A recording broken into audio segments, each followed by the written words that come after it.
آج کی مجلس کا پہلا سوال یہ ہے کہ ایک صاحب نے اپنے بیان میں یہ دعویٰ کیا ہے کہ حضرت امام مہدی رضی اللہ تعالی عنہ سن 2022 میں دنیا میں ظاہر ہو جائیں گے،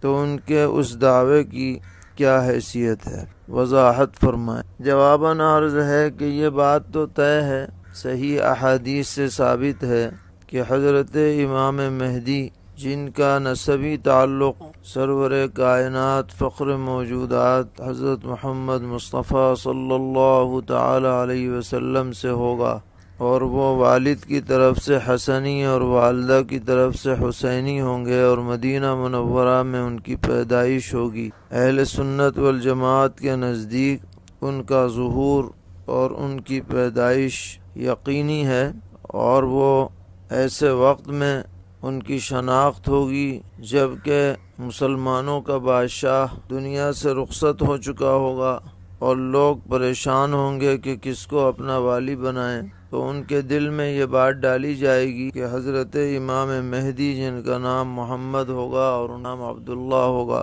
ان کے ہاتھ پر بیعت کریں، مگر وہ معذرت کریں گے اور خفیہ طور پر مدینہ منورہ سے نکل کر مکہ معظمہ تشریف لے جائیں، لیکن وہاں بھی دوران طواف انہیں پہچان لیا جائے گا اور مجبوراً ان کے ہاتھ پر بیعت کی جائے گی، اور وہ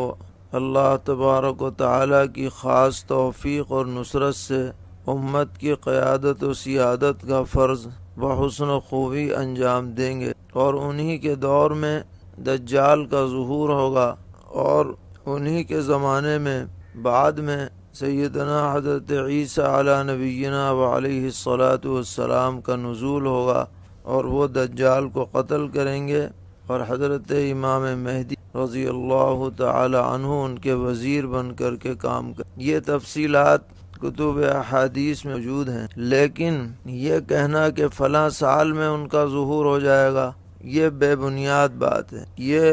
اللہ تعالیٰ کا راز ہے کہ ان کا کب ظہور ہوگا، کس زمانے میں ہوگا، کس تاریخ میں ہوگا، اس کے بارے میں ہمارے پاس کوئی مستند دلیل موجود نہیں ہے، کسی روایت میں، کسی حدیث میں ایسا کوئی تذکرہ نہیں۔ لہذا یہ دعویٰ کرنا حتمی طور پر کہ امام مہدی تشریف لانے والے ہیں اگلے سال، یہ دعویٰ بالکل بے دلیل اور ناقابل توجہ۔ ہاں، یہ کہا جا سکتا ہے کہ عن قریب ظاہر ہوں گے، احوال بدل رہے ہیں، بغیر کسی تعیین کے آدمی یہ کہہ دے کہ ان کا زمانہ قریب آ رہا ہے، یہ تو کہا جا سکتا ہے، کیونکہ گزرے ہوئے زمانے کے بنسبت آنے والا زمانہ قریب ہے، لیکن یہ کہ 2021 میں آئیں گے یا 2022 میں آئیں گے، یہ سب دعویٰ بے دلیل۔